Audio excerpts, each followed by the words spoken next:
It's St. Patrick's Day, and today we're here to talk about the influence of Irish music and musicians. For centuries, Irish music has been a resilient and rebellious force, but its story goes far beyond harps and tin whistles in the back of a smoky pub. It's a story of how oral traditions became the DNA of the world's biggest genres. From the birth of country music and the blues in America, to the British invasion, all the way up to global superstars like Hozier and U2, all of them find their DNA in Irish music. And today we're going to trace that musical tradition all the way from the mystic origins of Ireland to the waves of immigration and rebellion, all the way up until the modern hits that are charting today. To understand the true influence of music in Ireland, we need to go back before guitars and amplifiers. Originally, Irish music was about two things: memory and community. You see, ancient Irish history was oral. It wasn't written down, it was sung. And the bards, they were the keepers of that knowledge, and they held massive cultural power. This led to two distinct pillars of music. There was the Sean-nós, which means old style in Gaelic. This was unaccompanied, solo style singing. It was raw and it was emotional. When you hear vocal runs in modern R&B or pop music, that's the cousin of this classic Irish singing style. The second pillar were sessions. This was community-style music, such as jigs. This wasn't about being the star or the main attraction when it was being performed. It was community music. It was made to be played for a room full of people. It was fast and it was repetitive, and it was focused on the melody passing between instruments. It was foundational. It featured powerful storytelling and emotional lyrics and rhythmic drive. In the late 1800s, Ireland was dealt a brutal hand. Colonialism led to the Great Famine, and millions were forced to leave their beloved island. They packed what they could, but something that nobody could ever take away from them was the music that resided in their hearts.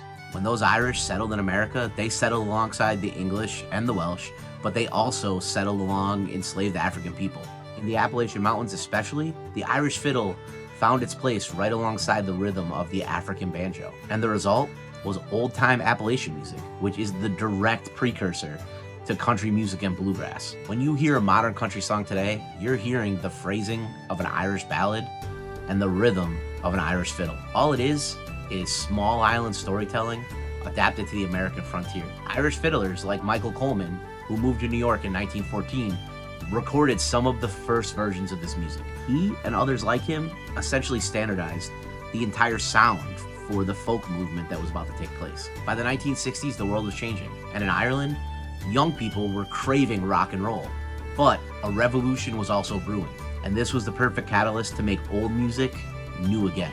Groups like the Clancy Brothers and the Dubliners brought traditional Irish music out of the pubs and onto the world stage. These groups gave traditional Irish music a raw energy and almost a punk feel to it. But as that revival grew, it split into two paths. One of those paths was orchestrated and sophisticated. Composers proved that traditional Irish instruments could be used with the same elegance as a contemporary orchestra. And out of this vision came the Chieftains. And for 50 years, they were one of Ireland's biggest musical ambassadors. They collaborated with everybody from the Rolling Stones to Madonna. But one path was more defiant. And if you want to understand the modern resistance of the Irish music scene, you don't have to look any further than the Wolfe Tones. Named after an 18th century revolutionary, the group has spent the last 60 years being the unofficial chroniclers of Irish republicanism. They are truly a phenomenon that completely defies music industry logic. Despite receiving almost zero mainstream radio play, they remain one of Ireland's largest touring acts over the last 50 years. And they weren't just preserving history.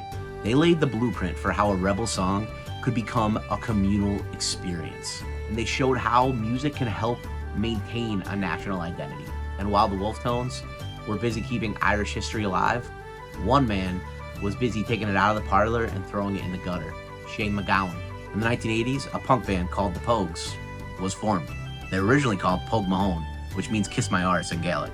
And they did something that seemed impossible. They took traditional Irish instruments and played them with the ferocity of the Sex Pistols. MacGowan wasn't just a singer, he was a literary giant in a leather jacket. He wrote about the dysphoria of the Irish in London. He talked about their hard labor and heavier drinking, and their even heavier heartache. MacGowan gave permission to generations of Irish artists to be messy, political, and traditional all at the same time. Without the chaotic road that the Pogues laid down, There was no bridge between the pub and the mosh pit. In the 1970s, the influence on Irish music became electric, and Thin Lizzy was born. They took Whiskey in a Jar, a traditional Irish anthem, and turned it into a twin guitar rock anthem. And then there was Rory Gallagher, a humble man from Donegal that became the guitar god's guitar god. Slash cites him as one of his main influences. Gallagher didn't just play the blues, he played them with a fierce Irish spirit that redefined instrumental skill for a whole generation of rockers. Next came the global takeover. Enter U2. They became one of the biggest bands in history. Their secret? The Edge's echoing guitar sound that sounds like a rolling Irish landscape. And Bono's lyrics that are rooted in Irish rebellion and poetry. And in the 90s, the Irish voice became the dominant sound across all charts. Sinead O'Connor championed Sean-nós vocal techniques, and she used that to bring a vulnerability to pop music that had never been seen before. And the Cranberries used the lilt, a traditional Irish vocal ornament, and they embedded that in their alternative rock hits like Zombie. And then Enya conquered the world by taking Irish mythicism and turning it into multi-platinum records. And today the legacy of Irish music continues strong. You see it in the soul-searching lyrics of Hozier, who carries the torch for the ancient bards. You see it in the global pop success of Niall Horan, and you hear it in the post-punk grip of Fontaines DC, that group especially, who's channeling Irish literary greats like Yeats and Joy. But the newest wave of rebellion is coming from the streets of Belfast, and I'm talking about the trio of Kneecap. They've moved way past novelty to one of the most culturally important acts in hip-hop. Their expansion of the genre isn't just about localized lyrics. It's about radically reimagining the Irish language as a force for working-class defiance. And the Kneecap effect has led to a surge in interest of the traditional Irish language Gaelic among the youth. They've successfully rebranded Gaelic from a dusty language that kids had to learn in middle school and high school in Ireland to a sense of global pride for the dysphoria of Ireland. This is lineage. You have the Wolf Tones providing historical defiance, the Pogues injecting punk rock spirit, and now Kneecap taking that same spirit and translating it into hip hop.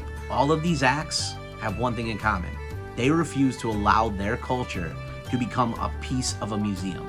They instead kept it dangerous, kept it loud, and most importantly, kept it real. In this video, we traveled over 1,000 years of Irish music, and I glazed over a lot.